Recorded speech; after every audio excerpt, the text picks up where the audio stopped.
And I think that's what's so incredible about your show, Michael, is some of the guests that you've had on there, and just the ones that I've heard. I mean, they've been incredible, and a lot of the conversation has to do with dialogue and understanding, and in these polarizing times, I think it's just incredible. And I wanted to ask you too, about your TED Talk. Yeah. First of all, it was phenomenal.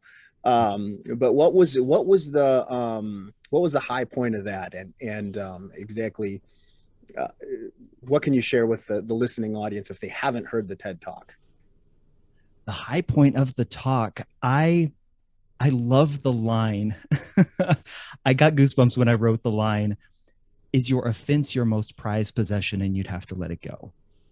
And that was in response to asking the question, if you got more curious about people who disagree with you, what would you lose? What do you think you stand to lose, or what are you afraid of in seeking out opinions and viewpoints and perspectives that may differ from your own? And that that point right there, I feel, is where a lot of us exist today, where we are holding so tightly to our offense and looking for and waking up searching for a reason to be offended.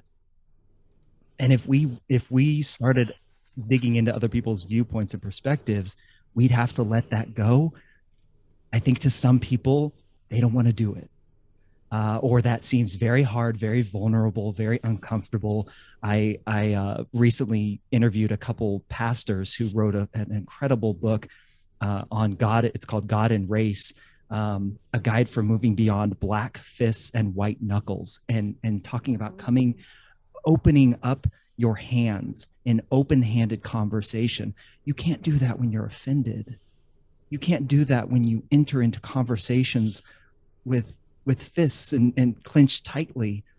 And that to me was my, oh my gosh, I loved that line just for what I hope brings about the conviction to people to understand, like, yeah, is that what I'm, that's what I want people to do, is ask the question, is that what I'm seeking? Is that what I value right now? I hope that gets through, Jeff.